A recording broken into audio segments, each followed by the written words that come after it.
ಸಂವಿಧಾನ ಶಿಲ್ಪಿ ಡಾಕ್ಟರ್ ಬಾಬಾ ಸಾಹೇಬ್ ಅಂಬೇಡ್ಕರ್ ರವರ ಬಗ್ಗೆ ಅವಹೇಳನ ಮಾಡಿದ ವಿರುದ್ಧ ದಿನಾಂಕ ಆಗಸ್ಟ್ 8, 2025 ರದ್ದು ಹೋರಾಟ. ಜೈ ಭೀಮ್ ಘರ್ಜನೆ ಸಮಿತಿ ರಿ ಕರ್ನಾಟಕ ವತಿಯಿಂದ ಕನ್ನಡ ಚಲನಚಿತ್ರ ನಟ ಪ್ರಥಮ ಡಾಕ್ಟರ್ ಬಾಬಾ ಸಾಹೇಬ್ ಅಂಬೇಡ್ಕರ್ ರವರ ಬಗ್ಗೆ ಅವಹೇಳನಕಾರಿ ಮಾತು ಆಡಿದಕ್ಕೆ ದಿನಾಂಕ ಆಗಸ್ಟ್ 8, 2025 ರದ್ದು. ಬೀದರ ನಗರದ ಮಡಿವಾಳ ವೃತ್ತದಿಂದ ಮಾನ್ಯ ಜಿಲ್ಲಾಧಿಕಾರಿಗಳ ಕಚೇರಿವರೆಗೆ ಹೋರಾಟ. ಸಂವಿಧಾನ ಶಿಲ್ಪಿ ಡಾಕ್ಟರ್ ಬಾಬಾ ಸಾಹೇಬ್ ಅಂಬೇಡ್ಕರ್ ರವರಿಗೆ ಅವಹೇಳನಕಾರಿ ಮಾತು ಆಡಿದ ಪ್ರಥಮಗೆ ಕನ್ನಡ ಚಲನಚಿತ್ರ ವಾಣಿಜ್ಯ ಮಂಡಳಿದಿಂದ ವಜಾ ಮಾಡಬೇಕು ಹಾಗೂ ಮುಂದೆ ಇವನ ಯಾವುದೇ ಸಿನಿಮಾ ಬಿಡುಗಡೆ ಮಾಡಕ್ಕೆ ಬಿಡಬಾರದು ಹಾಗೂ ಕಾನೂನಿನ ಶಿಕ್ಷೆ ನೀಡಬೇಕು ಎಂದು ಹೋರಾಟ.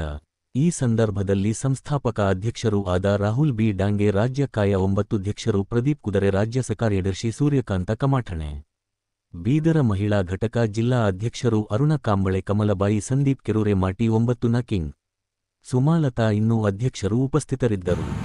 ವಿಶ್ವಜ್ಞಾನಿ ಸಂವಿಧಾನ ಶಿಲ್ಪಿ ಡಾಕ್ಟರ್ ಬಾಬಾ ಸಾಹೇಬ್ ಅಂಬೇಡ್ಕರ್ ಅವರ ಬಗ್ಗೆ ಏನು ಕನ್ನಡ ಚಲನಚಿತ್ರ ನಟ ಪ್ರಥಮ್ ಅಂತಕ್ಕಂಥ ವ್ಯಕ್ತಿ ಏನು ಚಿಕ್ಕಬಳ್ಳಾಪುರದಲ್ಲಿ ಸುದ್ದಿಗೋಷ್ಠಿ ಎದುರುಗಡೆ ಮಾತಾಡ್ತಕ್ಕಂಥ ಸಮಯದಲ್ಲಿ ಏನು ಬಾಬಾ ಸಾಹೇಬರು ಬರೆದಂಥ ಸಂವಿಧಾನದ ಕೆಲವೊಂದು ಲೋಪದೋಷಗಳಿದ್ದಾವೆ, ಆ ಚುಚ್ಚೋದೇವ್ರಂತೆ ಮತ್ತೆ ಲೋಪದೋಷಗಳು ತೊಗೊಂಡು ಚುಚ್ಚೋದೇವ್ರಂತೆ ನಾನಾಯಕರ ಮಕ್ಕಳು ಅಂಥೇಳಿ ಹೇಳಿದ್ದಾರೆ. ಅದಲ್ಲದೆ ಡಾಕ್ಟರ್ ಬಾಬಾ ಸಾಹೇಬ್ ಅಂಬೇಡ್ಕರ್ ಅವರು ಸ್ವರ್ಗದಲ್ಲಿದ್ದಾರಂತೆ, ಏನು ಹೋಯ್ತಾರಂತೆ, ಅಲ್ಲೇ ಸ್ವರ್ಗಕ್ಕೆ ಹೋಗಿ ಬಾಬಾ ಸಾಹೇಬ್ರ ಬಗ್ಗೆ ಚರ್ಚೆ ಮಾಡ್ತಾರೆ ಕೆಲವೊಂದು ಲೋಪದೋಷಗಳ ಬಗ್ಗೆ ಅಂಥೇಳಿ.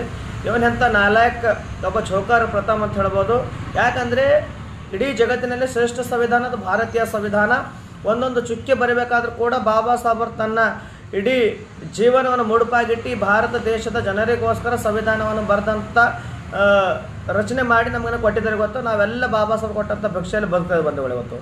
ಆದರೂ ಕೂಡ ಅಂಥ ಹುಚ್ಚ, ಇಂಥ ನಾಲ್ಕು, ಇಂಥ ಬಾಬಾ ಸಾಹೇಬ್ರ ಜೊತೆ ಹೋಗಿ ಸ್ವರ್ಗಕ್ಕೆ ಹೋಗಿ ಚರ್ಚೆ ಮಾಡ್ತಕ್ಕಂಥ ಒಬ್ಬ ಏನವನಿಗೆ ಹುಚ್ಚನ್ ಇದ್ದಾನೆ.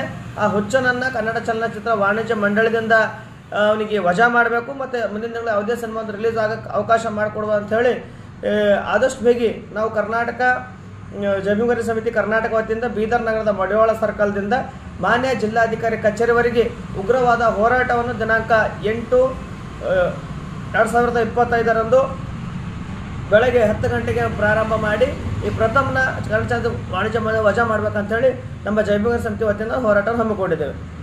ನಾನು ರಾಹುಲ್ ಡಾಂಗೆ ಅಂತೇಳಿ ಜಮೀನುಗಾರಿ ಸಮಿತಿ ಅಧ್ಯಕ್ಷ, ಬೀದರ್. ಬಾಬಾ ಸಾಹೇಬ್ರ ಬಗ್ಗೆ ಬಾಬಾ ಸಾಹೇಬರು ಬರೆದಂಥ ಸಂವಿಧಾನ ಅವಹೇಳನಕಾರಿಯಾಗಿ ಮಾತನಾಡಿರ್ತಕ್ಕಂಥ ಪ್ರಥಮ್ ಇವನು ಒಬ್ಬ ಮಹಾನ್ ವ್ಯಕ್ತಿ.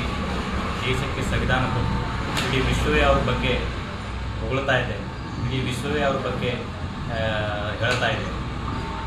ಮಾನವ ಸಮಾಜಕ್ಕೆ ಎಂಥ ದೊಡ್ಡ ನ್ಯಾಯವನ್ನು ಒದಗಿಸ್ಕೊಡ್ತಾರೆ ಅಂಥದ್ರ ಬಗ್ಗೆ ಪ್ರಥಮ್ ಅನ್ನೋ ಒಬ್ಬ ಜೋಕರ್ ಇವನೇನಪ್ಪ ಅಂದ್ರೆ ಬಾಬಾ ಸಾಹೇಬ್ರ ಬಗ್ಗೆ ಬರೆದಂಥ ಸಂವಿಧಾನದ ಲೋಪದೋಷಗಳನ್ನು ಕೊಡ್ತಾರೆ. ಮತ್ತು ಜೊತೆಯಲ್ಲಿ ಸ್ವರ್ಗದಲ್ಲಿ ಹೋದ್ಮೇಲೆ ಅಲ್ಲಿ ಅವ್ರ ಜೊತೆ ಡಿಸ್ಕಷನ್ ಮಾಡ್ತಾರೆ. ಈ ಸ್ವರ್ಗಕ್ಕೆ ಹೋಗಲಿ, ಇಲ್ಲೇ ಗೊತ್ತಾಗೋದು ನೀ ನರಕಕ್ಕೆ ಹೋಯ್ತಿ ಅಂತೇಳಿ. ಅಷ್ಟೇ ನಿನಗೂ ಅದ್ರ ಬಗ್ಗೆ ಸಂವಿಧಾನದ ಬಗ್ಗೆ ಬಾಬಾ ಸಾಹೇಬ್ರ ಬಗ್ಗೆ ತಿಳ್ಕೊಂಬಂದಿದ್ರೆ ಬಾ ನಮ್ಮ ಜೊತೆಯಲ್ಲಿ. ಅವ್ರ ಅನುಯಾಯಿಗಳಿದ್ದೀವಿ, ಅವ್ರ ಮಕ್ಕಳಿದ್ದೀವಿ, ಅವ್ರ ಜೊತೆಲಿ ಬಿಟ್ಟು ಚರ್ಚೆ ಮಾಡು. ಅವ್ರ ಧೂಳಿಗೆ ಸಮಾನ, ಅವ್ರ ಕಾಲಿನ ಧೂಳಿಗೆ ಸಮಾನ ಇಲ್ಲ. ನೀನು ಅಂಥವ್ರ ಬಗ್ಗೆ ಮಾತಾಡೋಕ್ಕೆ ನೀನು ಲಾಯಕೇ ಇಲ್ಲ, ಯೋಗ್ಯತೆಯೇ ಇಲ್ಲ. ಅಂಥವ್ರ ಬಗ್ಗೆ ನೀನು ಮಾತಾಡ್ತಾ ಇದೆಯಲ್ಲ, ಬಾ ಮೀಡಿಯಾದ ಜೊತೆಯಲ್ಲಿ ಬಾ, ನಮ್ಮ ಜೊತೆ ಮಾತಾಡು. ಅದಕ್ಕೆ ನಾವೆಲ್ಲ ಉತ್ತರ ಕೊಡ್ತೀವಿ. ಬಾಬಾ ಸಾಹೇಬ್ರು ನಿನ್ನ ಹತ್ರ 100 ಜನಗಳು ಬಂದರೂ ಕೂಡ ಅವ್ರು ಖಾಲಿ ಅವ್ರು ಮಾಡ್ತಿರ್ತಕ್ಕಂಥ ಕೆಲಸ ಕಾರ್ಯಗಳನ್ನು ನೋಡಿದ್ರೆ ಅವ್ರಿಗೆ ಅನ್ಸಕ್ಕೆ ಗೊತ್ತಾಗ್ಬಿಡುತ್ತೆ. ನಾಲಾಯಕ್ ಅರ್ಥ ಮಾಡ್ಕೋ, ಅವ್ರ ಬಗ್ಗೆ ವಿಚಾರ ಮಾಡ್ಬೇಕಂದ್ರೆ ಸಾವಿರ ಸಲ ವಿಚಾರ ಮಾಡಿ ಮಾತಾಡಬೇಕು. ಫಿಲಿಮ್ ಇಂಡಸ್ಟ್ರಿಯಲ್ಲಿ ನಾನು ಒತ್ತಾಯ ಮಾಡೋದೇನೆಂದರೆ ಇವನ್ನ ಆದಷ್ಟು ಬೇಗ ಫಿಲಿಮ್ ಇಂಡಸ್ಟ್ರಿಯಿಂದ ಹೊರಗೆ ತಪ್ಪಬೇಕಂತೇಳಿ ಈ ಮೂಲಕ ನಾನು ಒತ್ತಾಯನ ಮಾಡ್ತೀನಿ. ಸೂರ್ಯಕಾಂತ್ ಕಮಠಾಣೆ.